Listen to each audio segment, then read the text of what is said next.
Mengejutkan, inilah 3 kabar terbaru dan terupdate tentang Prabowo dan Gibran. Silahkan simak baik-baik, inilah berita yang pertama.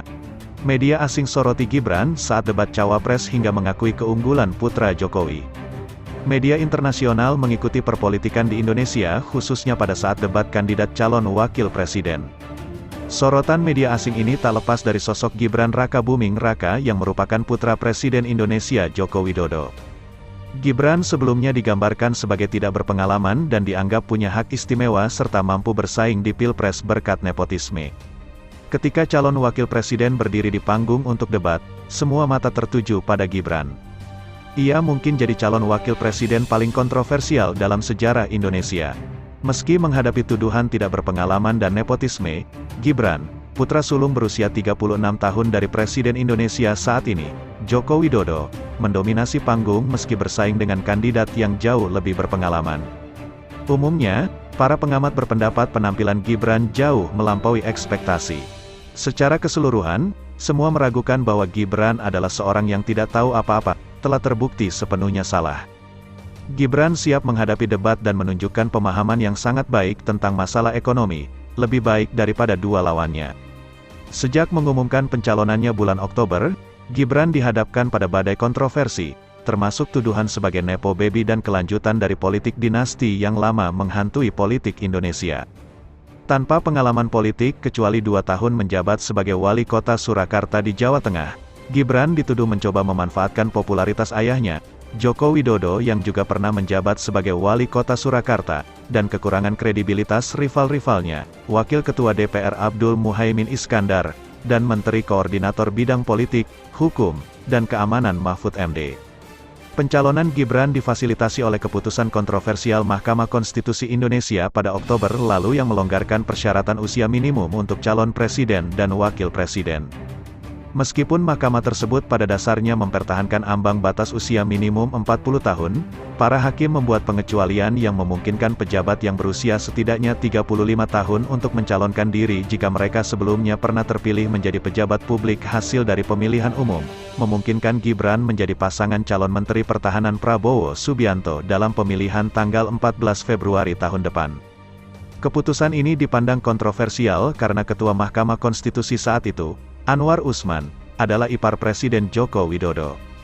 Usman diberhentikan dari jabatannya setelah Komite Etika Mahkamah Konstitusi menemukannya bersalah karena tidak mundur dari proses pengambilan keputusan tersebut, meskipun keputusan tentang persyaratan usia dibiarkan tetap berlaku. Dengan pertanyaan yang mengelilingi legitimasi pencalonan Gibran dan kesesuaiannya untuk jabatan, debutnya di panggung debat pada Jumat malam sangat dinantikan. Langsung saja, debat ini dimenangkan oleh Gibran.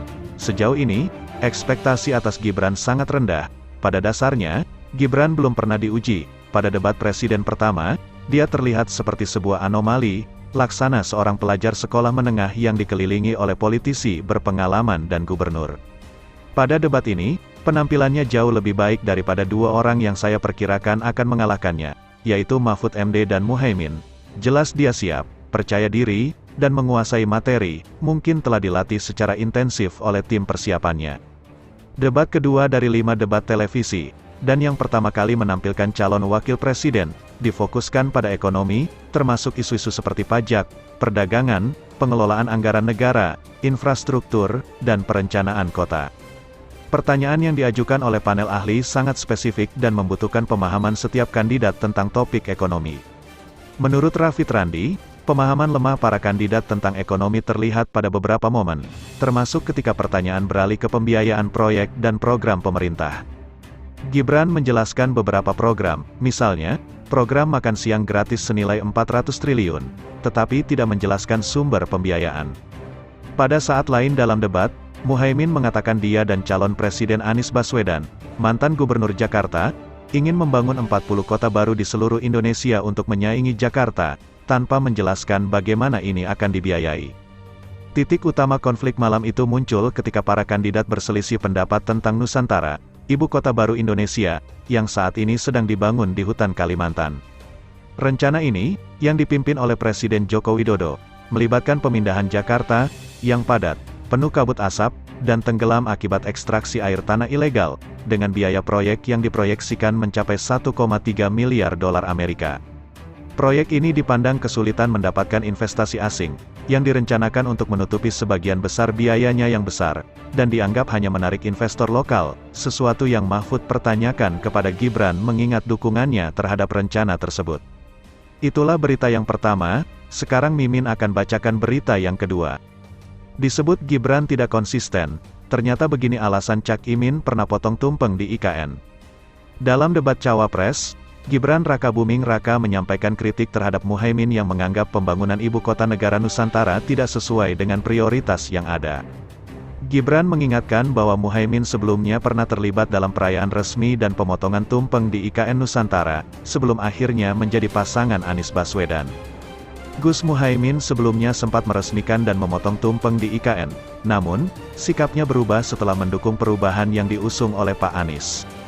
Muhaimin Iskandar, calon wakil presiden dari Koalisi Perubahan menjawab kritik tersebut dengan menjelaskan bahwa dukungannya terhadap pembangunan IKN pada awalnya didasarkan pada harapannya terhadap masuknya investasi besar. Penjelasan ini diberikan sebagai tanggapan terhadap pandangan bahwa dirinya dinilai tidak konsisten dalam mendukung pembangunan IKN, seperti yang disampaikan oleh Gibran Rakabuming Raka dalam debat Cawapres beberapa waktu lalu. Dulu kami dukung IKN karena kami berharap ada investasi besar masuk. Konsultannya saja mantan Perdana Menteri Inggris, tapi tidak ada yang masuk. Apakah kami teruskan prioritas itu? Makanya kami evaluasi, jelas alasan Muhaimin. Cak Imin mengungkapkan bahwa setelah melalui proses evaluasi, Koalisi Perubahan menilai adanya prioritas yang lebih mendesak daripada proyek pembangunan IKN yang membutuhkan investasi besar. Cak Imin menjelaskan bahwa penentuan skala prioritas menjadi suatu kebutuhan, terutama untuk kota-kota lain di Kalimantan. Menurutnya, beberapa aspek yang dianggap lebih penting adalah pengembangan infrastruktur di Banjarmasin, Balikpapan, dan Pontianak. Itulah berita yang kedua, sekarang Mimin akan bacakan berita yang ketiga. Punya elemen cocok sekali disandingkan dengan Prabowo Subianto, Gibran Rakabuming sulit ditebak, pergerakan bagaikan uap tidak bisa dihalangi. Prabowo Subianto dan Gibran Rakabuming Raka menjadi salah satu paslon yang menarik perhatian publik, mulai dari gimmick, perbedaan karakter keduanya dan banyak lagi lainnya. Perbedaan karakter Prabowo Subianto serta Gibran Rakabuming Raka yang tampak kontras mampu memberikan nuansa tersendiri menjelang 2 bulan pemilu dimulai.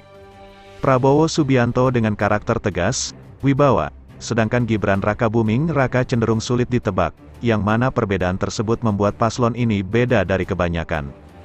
Bahkan setelah sesi debat pun, keduanya tidak luput dari sorotan banyak orang, entah para ahli maupun orang awam sekalipun. Lantas keduanya apakah cocok satu sama lain bersanding sebagai calon presiden dan wakil presiden? Simak ulasan singkat berikut ini. Ahli spiritual Johan Trevino mengungkapkan hal tak terduga terkait kecocokan Prabowo Gibran sebagai pasangan calon presiden dan calon wapres.